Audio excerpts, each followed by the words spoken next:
Hello guys, magandang gabi Saudi Arabia at magandang hating gabi sa Pilipinas na. Dito na kasi magsi-7 na ng gabi. So, yun lang, gumawa ako ng video na ito today kasi may isa kasing babae na nagsabi sa akin ng mga hinanakit niya sa family niya. Kinuwento niya sa akin at syempre na-relate ako kasi yung sitwasyon na ganyan, relate ako dahil nangyari yun sa asawa ko. Nangyari yun kay Arbilon kasi yung asawa ko, sa hindi pa nakakaalam, galing din yan ng Italia, nag-abroad yan, so umuwi lang yan recently lang, nag-ano na siya kasi nga nagpa-opera siya ng mata. So, relate ako kasi parang similarity yung sitwasyon niya.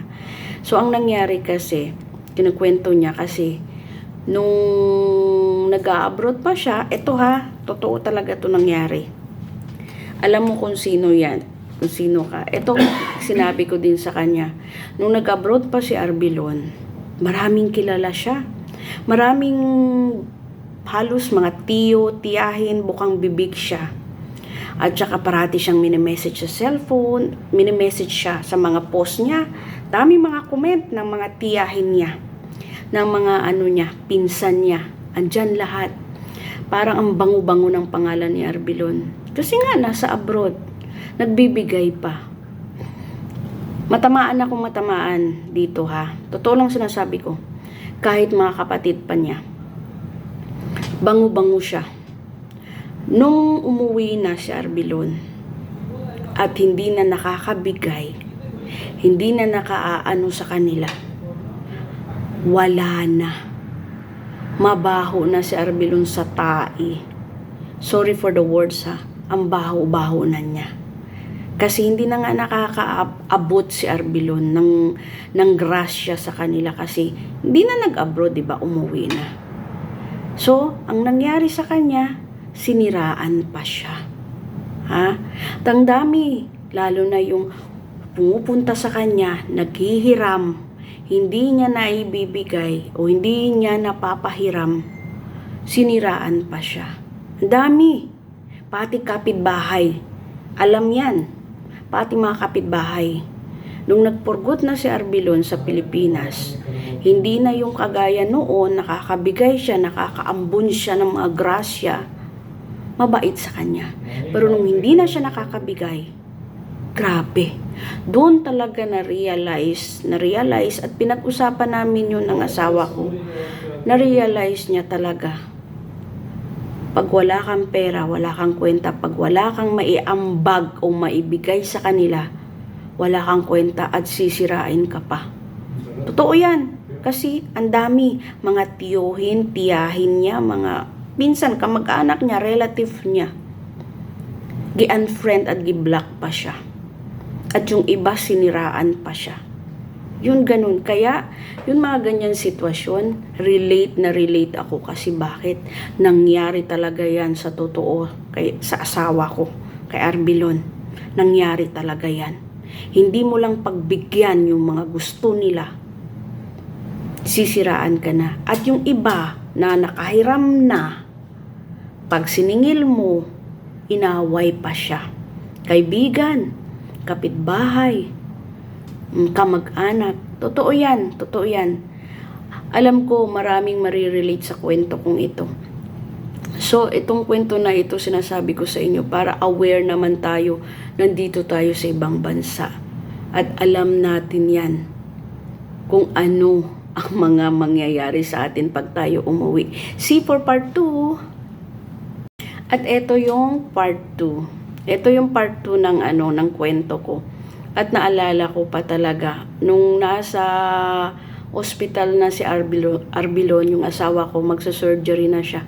Wala man talagang sino nagkamusta sa kanya. Nung umuwi na kami sa bahay, wala man lang sila pakialam, na alam nila na bawal siya magbuhat ng mga mabibigat, bawal siya pa wala. Kumbaga, na-feel talaga ng asawa ko na parang pag ikaw pala hindi ka na nakakaabot ng pera sa kamag-anak mo, sa pamilya mo, tai ka na talaga. Actually now, wala. Tai si Arbilon sa kanila. Totoo yan. Siniraan pa. Di-block pa. In-unfriend pa. Grabe, diba? Yan talaga ang totoo nangyayari. Hindi lang yan sa asawa ko. Almost sa mga taong OFW na mayroon noon tapos na hindi na nag-aabot ng something sa family.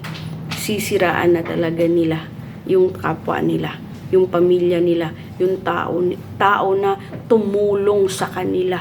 Na noon halos mayat-maya nagko-comment sa post ni Arbilon, mayat-maya nagsisend ng message kay Arbilon, mayat-maya bukang bibig kay Arbilon. Pero ngayon, wala.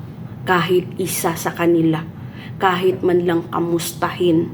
Isa lang yung naalala ko na parang kay Arbilon, yung pumanaw na natiyuhin niya, na talagang walang palto sa kakatawag.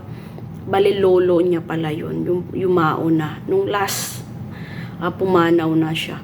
Yun lang talaga na feel ko talagang palangga niya si Arbilon, dahil mayat-mayat tinatawagan niya si Arbilon, mayat-mayat mini-message niya si Arbilon. Yun lang. Pero yung iba, nakita ko yan, na-experience ko yan sa kanya at alam ko. Yung iba, wag ninyong isipin bakit ganun si Arbilon. Dahil din sa inyo, sa mga kagagawan ninyo.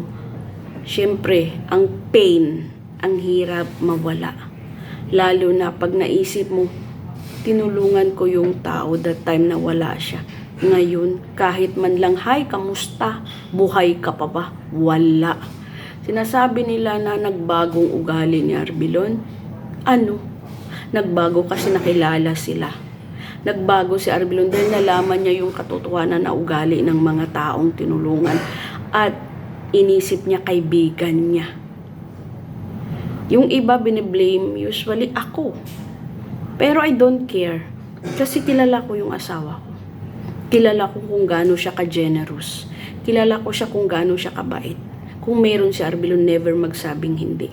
Ngayon, marunong na si Arbilon magsabing hindi kahit meron pa.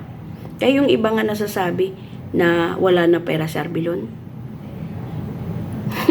natatawa ako. Kasi, sabi ko, masabi ko lang talaga na dun mo pala talaga makikilala yung mga tunay na tao, pamilya, kaibigan in times na hindi ka na maglalabas ng pera. Dun mo sila makikilala. Kaya tayo, advice ko, tayo, mga OFW, mabango pa tayo ngayon sa pamilya, sa kaibigan, sa lahat. Pero pag hindi na tayo OFW, tae na tayo. Kasi ranas yan ng asawa ko. Ranas yan ni Arbilon. Kung sinong masaktan, alam nyo totoo yung sinasabi ko. Kaya bato-bato sa langit, kung sinong tamaan, huwag magalit. Spread love.